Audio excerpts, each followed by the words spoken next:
សួស្តីបងប្អូនទាំងអស់គ្នាថ្ងៃនេះខ្ញុំចង់ណែនាំខ្សែភាពយន្តខ្មែរយើងមួយដែលមានចំណងជើងថាកំហឹងខ្មោចកូនប្រសាស្រីជូនបងប្អូនទាំងអស់គ្នាបន្ទាប់ពីខ្ញុំបានទស្សនារួចហើយនិយាយទៅរឿងនេះពេលដែលខ្ញុំបានឃើញ trailer ដែលគេចេញដំបូងមកខ្ញុំគិតថាប្រហែលជារឿងកំប្លែងធម្មតា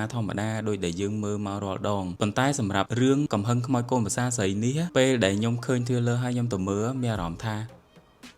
វ៉ាវហ្មងហើយវាអត់ដូចអ្វីដែលខ្ញុំគិតទេអ្វីដែលខ្ញុំគិតថាធម្មតាមុនពេលដែលខ្ញុំទៅមើលហើយបានដឹងថារឿងនេះគឺថាល្អមើលខ្លាំងមែនតើហ្មងសើចស្ទឹងថាផ្ទុះរោងភាពយន្តហ្មងគឺសើចតាំងពីដើមរហូតដល់ចប់ប៉ុន្តែចំណុចដែលខ្ញុំហួសចិត្តខ្លាំងបំផុតនោះគឺថាគេមានប្លង់ឈុតឆាកដែលធ្វើឲ្យខ្ញុំយំបានខ្ញុំមើលកន្លងមកគឺតតែរឿងនឹងកំសត់ខ្លាំងដូចជារឿងដែលនិយាយពីឪពុកម្ដាយអីកំសត់ខ្លាំងអីចឹងអាហ្នឹងទើបខ្ញុំអាចសក់ទឹកភ្នែកបានប៉ុន្តែសម្រាប់រឿងនេះមួយគឺថាខ្ញុំមើលហើយវាមានអាកន្លែងដែលធ្វើឲ្យខ្ញុំរំភើបរហូតដល់ថ្នាក់ស្រក់ទឹកភ្នែកហើយពេលហ្នឹងខ្ញុំក៏ហួសចិត្តមែនតើហ្មងខ្ញុំគិតថា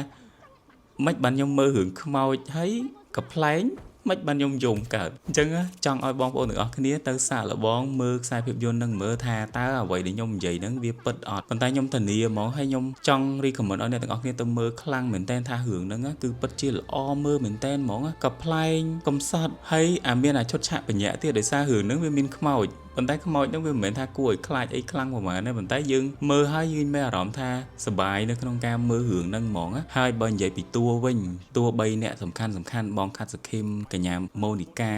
លោកដេវីតអីហ្នឹងគឺថាសិតតែជាតួដែលនិយាយទៅគឺថាខ្ញុំរកកន្លែងដែលគាត់លេងភ្លាវអត់ឃើញគឺស្រស់គ្នាហើយលេងចូលគ្នាលេងបានល្អមែនតើហ្មងជាពិសេសបងខាត់សុខីមនឹងបើថាតែគាត់ចេញមកប្លង់ណាក៏ត្រូវតែសើចគាត់ដែរហើយគឺគាត់លេងបែបរៀល